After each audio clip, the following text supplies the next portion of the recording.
Hello and welcome back to another video. So, you're probably wondering, is this by the title? This is not the Dance of Thieves, Vow of Thieves reading vlog that I said I was going to do at the end of my second to last, not my wrap up with the video before that. And the reason for that being is I took my break in between the two books. I know I started reading it. Again, you'll get more of this information when that video comes out, but I decided to take the quick break. Sorry, I'm typing something. Anyways, so I decided to take that quick break, and we're going to be filming another video seeing how many books I can read in a week. And I have 4 books that I kind of want to try and read in a week, and if I read more than that, less than that, that's okay. I don't really know, so I did a poll, but I may not be following the poll because I realized I do not want to read a fantasy right now, which is saying something for me, because I tend to love fantasies. So I have the 4 books that I will be attempting to read this week, and I may read more than that, who knows, is I have 2 of them that are physical. We have Out of the Silent Planet by C.S. Lewis. This was he wrote a sci-fi trilogy called the Space Trilogy. I think that it had something to do with, him and Tolkien did a thing where they made a bet, like, hey, you write, have C.S. Lewis write a sci-fi thing, and Tolkien write a time travel thing, I think is what it was. So he wrote, there's 3 books in this trilogy, and then we have The Same Backward as Forward, which is the story of Hannah and Toby from the Inheritance Games trilogy, and then I have 2 ebooks, which one of them is Divine Rivals by Rebecca Ross, and the other one is I Don't Need Your Protection by Emma Dalton. So I'm not in the mood for a fantasy right now, so I'm going to be starting out, the first book I'll be reading is I Don't Need Your Protection by Emma Dalton. If I can get to I think my mom read this, that's probably why it's like that. Cover. So, there's the cover for you. It's a very cute cover. And yeah, I am really excited to be diving into this. I need a sweet romance. I think this romance is about a girl who finds her newly discovered rich grandfather. He sends her to a prep school and also gives her a teenage bodyguard. These guys are both high schoolers. High school bodyguard. What? Okay, it's YA, completely clean. Emma Dalton always is. So if you're like me and you like clean romances, Emma Dalton's your girl. I love her books. I read a whole series by her, and I'm really excited to dive into more of that. So it's gonna go, if I get through I Don't Need Your Protection, then I think I'm gonna do The Same Backward as Forward, then possibly Out of the Silent Planet, just because it's a smaller book, and I feel like if I put this later, I may be able to read Divine Rivals, and then I'll jump back into Vow of Thieves. So don't worry, you will get Dance of Thieves, Vow of Thieves reading vlog eventually.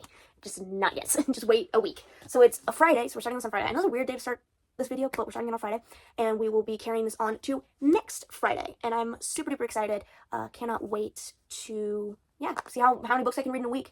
So right now I have 4 planned. If I end up reading more than 4, then I may just pick up Vow of Thieves again, and that will be like the 5th book that I try and read in a week. But yeah, let's start with I Don't Need Your Protection by Emma Dalton. Alright, so I am 30% of the way through I Don't Need Your Protection, and I am immediately going to tell you it's only been like an hour. And that's how I know that I needed a break from Vow of Thieves. I don't know why I'm talking about this video, but I'm going to talk about it in this video.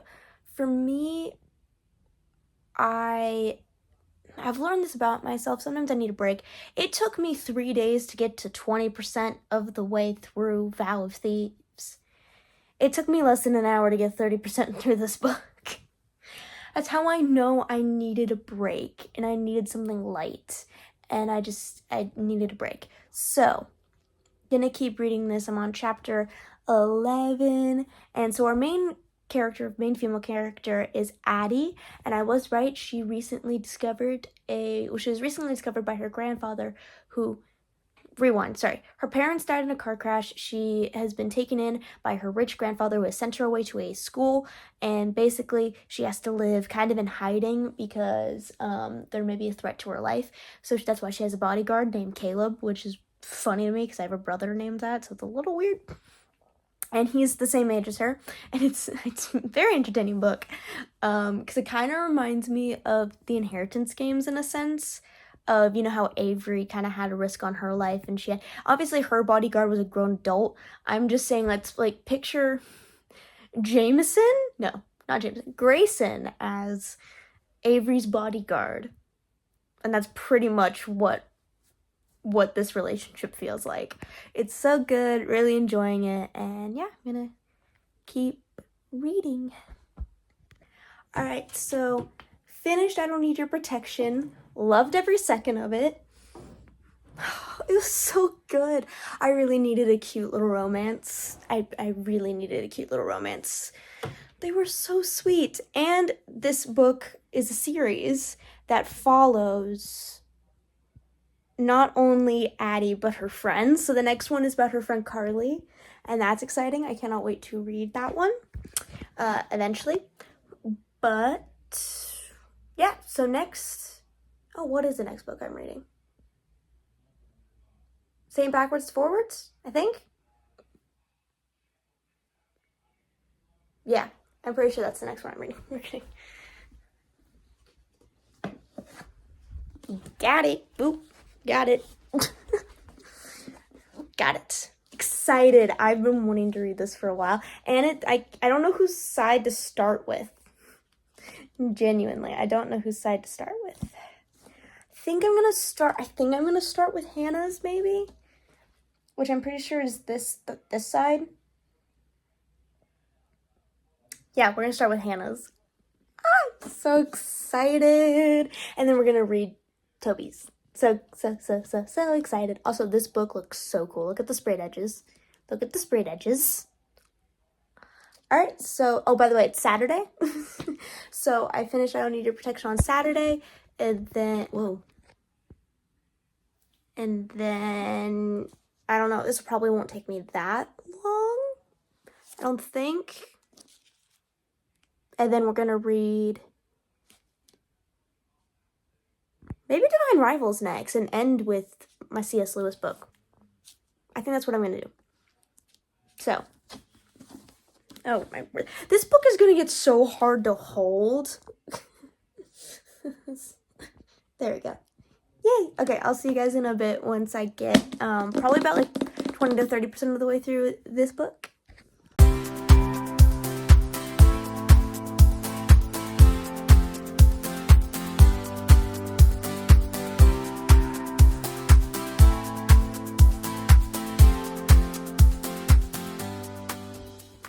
Finished Hannah's POV of this book. It was so cute. Oh my goodness, it was so cute. So I have to read Toby's POV, obviously, next. But Hannah, oh my goodness, I loved every second of that. Oh, so cute. And heartbreaking, also. Kind of heartbreaking, to be fair. I do want to say another thing is, so the reason, I don't know if I said this earlier in the video, the reason why I chose Hannah's POV first is because Toby gets amnesia very early on in the story, so I wanted it to be the character that knew what was going on, knew what had just happened, kind of had an overall understanding of the past up until, so that, like, it made sense. If I read Toby's first, I would have missed out on a lot of stuff. So, we're now on to Toby's side, which is this side. You can't really tell because I don't have the dust jacket on, because I don't read with the dust jacket on, that bothers me, but this book is absolutely gorgeous. So, I'm not mad, sorry, gorgeous. I was holding it the wrong way because I'm Toby's side. It's so good. I cannot wait to read Toby's POV. I mean, Hannah's was so interesting because, again, these are characters that their story doesn't have a happy ending. In the grand scheme of all the Inheritance games, their story is the one that really doesn't have a happy ending, which is sad. But I'm so excited to see, because I know how the story ends, okay? I know how the story ends. Because I've read the Inheritance games and it kind of references how the story ends. But I love getting it from their POV. This was like the one, I don't know if I said, again, I keep forgetting if I said this earlier. This was the Same Backward as Forward was the only novella that I wanted to read from Games Untold, really. This was like the main one I wanted to read, so I'm glad that she made it, Jennifer Lynn Barnes, I'm glad she made it like its own individual book. I do want to read the rest of them, but this is kind of the main one that I love, and that I've been brooding, these two. It's heartbreaking, it's a heartbreaking story. And I love it, and I obviously don't want to spoil anything, because this book, like, I don't want to spoil anything, because if I talk about what happens in this book, I may be spoiling it for the Inheritance games. So just Hannah and Toby. You obviously won't know who those people are until, like, the second book? About? Also, I'm doing a new angle, if you couldn't tell. I also reorganized my bookshelves back to being in genre. And, so we will be moving on to Toby's POV here. Also, did I show you guys these? Like, there's, this is what we mean as readers when we want a full-on, like, when we want a special edition, this is what we mean. Like, it legit is special, not only just hardcovers in general, but I mean mainly special editions. Because I mean hardcovers in general, I have a hardcover actually right up here. It has, like, no design on it. It's just black.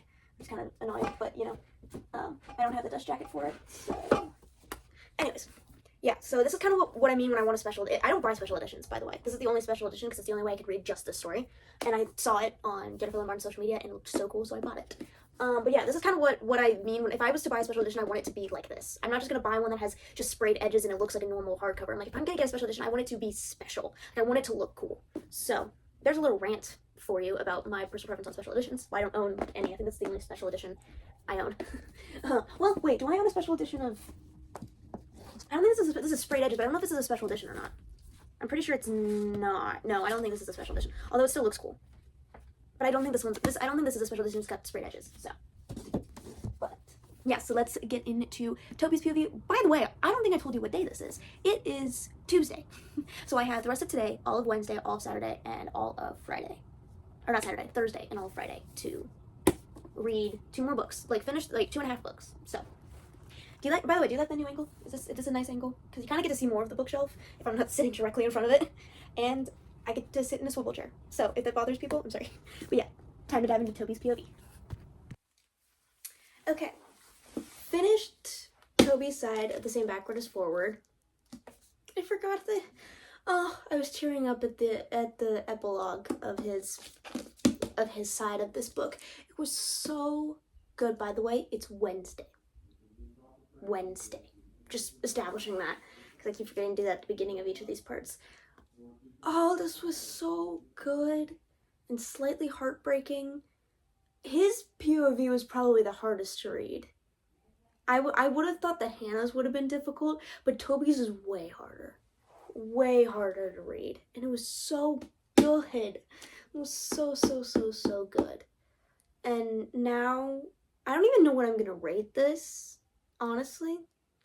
So I may come back at the end of the video and tell you my rating for this book collectively. But finish this. Made me emotional. I need to sit on it for a little bit, think about it before I give a rating. So we're just gonna set you there. That's not where it's gonna go. Now I have to decide between Out of the Silent Planet by C.S. Lewis and Divine Rivals by Rebecca Ross. I don't know. I mean, I only have 2 days left, well, 2.5 days left.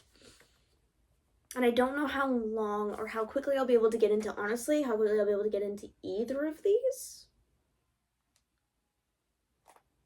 I feel like if I wanted to, I could save this for last because it's shorter. So even if I have, let's say I just have Friday left, because that would be a full week until like Friday evening, and I need to read a book through Friday evening, then this might be good to leave last. I think I'm gonna go Divine Rivals. Yeah, we're gonna go Divine Rivals. Let's get the book downloaded. I'm pretty sure if it's not still on Kindle Unlimited though, then I'm probably gonna read that then, and then go into I can't speak. If it's not, let me restart my sentence. If it's not on Kindle Unlimited anymore, nope, wait. Yes, it is still on Kindle Unlimited. Okay, so we're doing Divine Rivals. Cool. I'm excited. I'm interested. I'm intrigued. I actually don't really know exactly the plot, so I'm gonna read it. When 2 young rival journalists find love through a magical connection, they must face the depths of hell in a war among gods to seal their fates forever. After centuries of sleep, the gods are warring again, but 18-year-old Iris Winnow just wants to hold her family together. Her mother is suffering from addiction and her brother is missing from the front lines. Her best bet is to win the columnist promotion at the Oath Gazette. To combat her worries, Iris writes letters to her brother and slips them beneath her wardrobe door, where they vanish into the hands of Roman Kit, her cold and handsome rival at the paper. When he anonymously writes Iris back, the two of them forge a connection that will follow Iris all the way to the front lines for her brother, the fate of mankind, and love. That's an interesting plot. What? Okay. So does she? I guess I'll find out. All right, we are reading Divine Rivals. I'm excited. I'm interested. I'm intrigued. That was an interesting summary. I've heard that this is a good book, though. Hopefully it will be good to my taste and I won't DNF it. So, It's, whoa.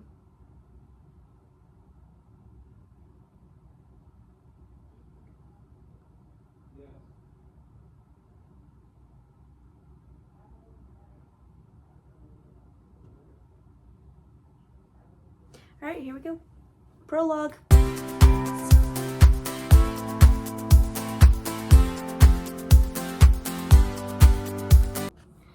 Okay, new angle. I've been testing out some angles. I am 60% of the way through Divine Rivals, and I started it today. Today is Thursday. I love this book. I love this book. This book is such a good rivals to lovers.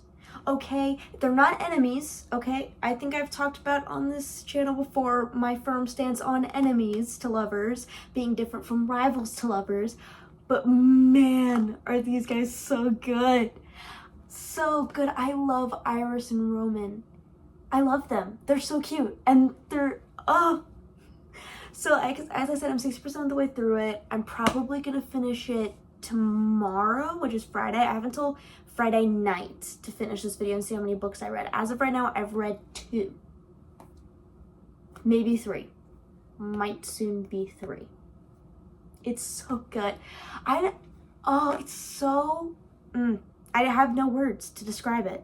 I love the magical typewriter aspect. As a writer myself, I think that's so cool. And I love reading their letters to each other. And I love how Iris doesn't know who she's writing her letters to. I love that. And I love how Rowan is so scared. By the way, it is if you read the description of like the summary of the book, it does explain, I'm not spoiling anything, it does say that Iris writes letters to who she thinks is her brother, finds out that it's not her brother, she has no idea who it is, and it tells you that Rowan is writing back to her and who's receiving her letters. I said that at the beginning of this book clip, which is probably the 2 clips ago. I don't know. But it's so cool. And the magic system in this and like the world, because it is a fantasy world, fun fact. It's not based in our real world at all. But it feels like it in some cases. It has gods, kind of almost like Greek god-esque inspiration. The 2 gods is Enva and I'm probably butchering this, in Draki? I don't even know. There's 2 gods, a goddess and a god, who their story reminds me very similarly to Persephone and Hades from Greek mythology, which is interesting. So anyways, there's a war going on between the female goddess and the god, and they're battling it out, and they've recruited the mortals of this world to fight this battle with them. Basically, they choose sides. And in Iris and Roman are both in like a capital city that's not really close to anything that's happening in the war, and they both work at this newspaper, and they're rivals at the newspaper, and it's so good. It's so good. So good. And I love how both of them are like, why am I thinking about this other person? There was one, I don't even know how far, I probably was like 20% of the way through this book, where Rowan's like, stop thinking about her. Like, he says it. Like, he's like, don't just, like, they're scolding themselves about thinking about the other person, and it's so cute, and I love it. I am a sucker for enemies to lovers, or rivals to lovers, or just people who don't like each other to lovers. I'm such a sucker for the tension. And I was really, there's a part, this would be spoiling the story, so there's a part where I was like, is she gonna find out? Is she gonna know that it's Rowan? Is this gonna happen? Is this gonna happen? But as of right now, she hasn't figured it out yet. And I don't know if Rowan's gonna tell her or not yet. I'm so excited though. So yeah, 60% of the way through this, really enjoying it. I'm enjoying this so much. I didn't realize I would like this book this much, because the plot of it, like when I read the summary of the plot earlier, was like, okay, this seems like an interesting premise. I was like, oh, I don't know how much I'm gonna like this. This is so good. I understand why this was like the highest voted book for me to read in this video. I'm glad I waited till later, because I feel like I'm gonna have like a book hangover after reading this, because it's so good. And I know that there's a second one, and I know there's also like a prequel as well. I think I want to read anything by Rebecca Ross now. I want to read everything by her because I love the way she writes. It's so whimsical and witty and fun, and the way that she describes things, like the way she describes the city that Iris and Ronan are from and live in, it's like, think about like ancient Greece or ancient Rome building structure combined with like the Industrial Revolution as one, like combine that. That's what I'm picturing in my head from the descriptions I've gotten. And she describes things so well. Like she describes like what some things kind of smell like. Like they were in an infirmary in a previous chapter, and she described it smelling like now I can't remember, like, but like smelling like lemon and like, oh, what was it? I can't go back and find it now. I should have highlighted that. But the way she describes things, like I can like picture it, but also I can, it's like attacking me from all senses. I can hear it, I can smell it, I can see it. I can't feel it or taste it. Those are like, I can't do any of that. But it attacks 3 of my senses. Like I can picture it, I can hear in my head, like, oh, and I can like it, they're giving you sense to where like I can fully picture the room or the place that they're at, and it's so beautiful. I would love to be able to write like this. Honestly, I'm not very good at describing things in my book. I'm working on it. I'm growing, trying. She's what I aspire to write as, in description wise, and describing territory and land and people and places.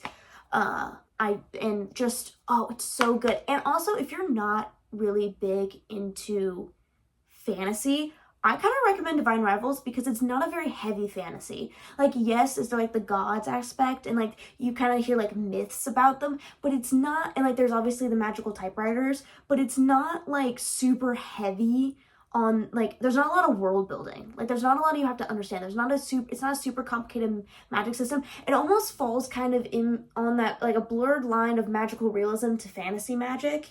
Like almost it feels more magical realism, which is a bit easier to understand because it's like, oh, these typewriters are magic. We can't explain why they're magic. They're just magic. I think they did explain it, but I didn't like I don't know how to explain it because it just, yeah, it's they're just magical, and these gods just exist. Like it's something like that where it's not super difficult to understand. So if you are wanting to get into fantasy, I think Divine Rivals is a good one to start just because it's a little bit simpler. But yeah, I will keep reading this and probably see you guys once I'm done. I think I'm probably gonna see you guys when I'm done. So, bye. All right. Finished Divine Rivals. It is Friday night, which means this video is complete, and I have read 3 books in a week, which I think is that's a decent amount of books to read in a week. I feel like 3 books is pretty good. As a recap, I read Emma Dalton's I Don't Need Your Protection. I read The Same Backward as Forward by Jennifer Lynn Barnes, and I read Divine Rivals by Rebecca Ross. I did not get to Out of the Silent Planet by C.S. Lewis, sadly, but I definitely will read this book at some point, probably in a sci-fi video. I don't know. This will be read at some point. We're sticking up there with Harry Potter and the Cursed Child as of right now. So I am going to restate kind of what I gave I don't think I ever told you my review for this. I can't remember if I did or not. I'm sure I did when I said I finished this and moved on to this. But so Emma Dalton's book, I Don't Need Protection, I gave 4 stars. So we'll put that up somewhere. And then The Same Backward as Forward, I gave 3 stars. And then Divine Rivals, I gave 4.25 stars. So I've already talked about the first 3 books. So I feel like I can kind of, what my thoughts are about those because I saw them like 10, 15 minutes ago, however long this video will be. Divine Rivals. As you saw in the previous clip, I was really enjoying it. I was 60% of the way through the book. I was caught. I was at the attention. It was really, really good. Reason why I got 4.25 stars. The reason why I didn't get full 5 stars is, well, it has a closed-door romantic scene. I will not say any more because that will spoil the book if I say any more. But other than that, it's good. There's an occasional swearing. Not very often. Occasionally. Less than I thought there would be, actually, because I actually really had no thought on the swearing of this book, but less than I thought that I was going to read, and it was really good. Obviously, I gave it a pretty high rating. I love Iris and Roman. I love their connection. They are such a great picture of rivals to lovers, and a perfect explanation of this is truly, it's literally called Divine Rivals, but they are truly rivals. Like, genuinely, they don't realize they like each other until they lose the other, if that makes sense. It probably won't make sense until you read the book.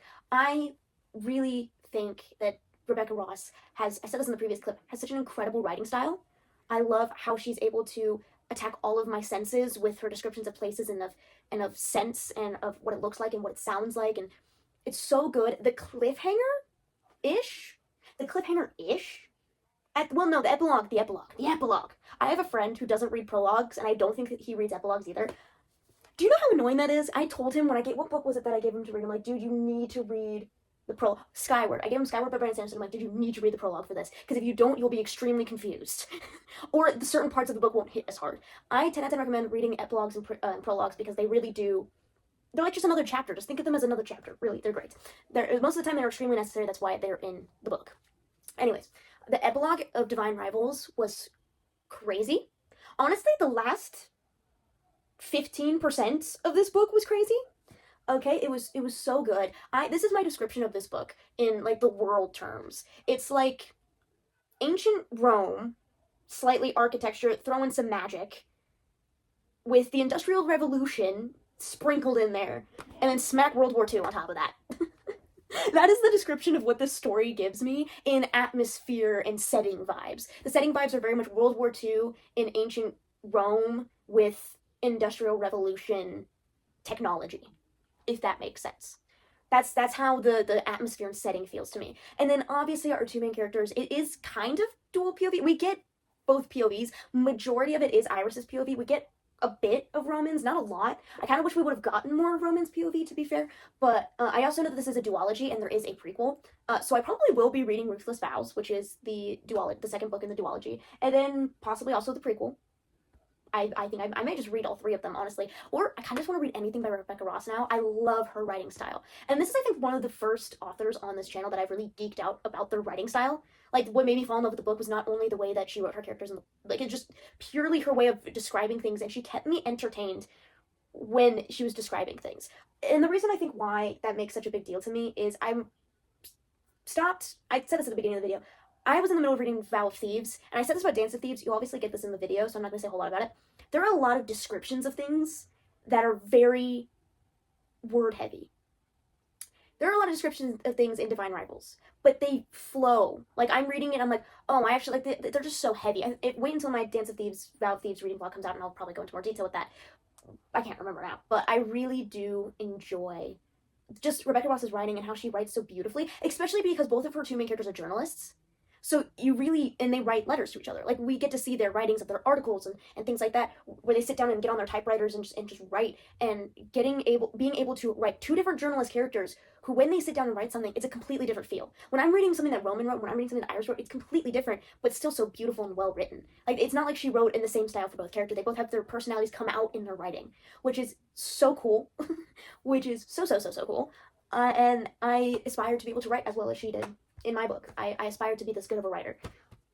But yeah, it was really beautiful and well written. I think that's really what I'm sticking on, is like this. I love Rebecca Ross's writing. Yeah, so that's this video. I hope you enjoyed it.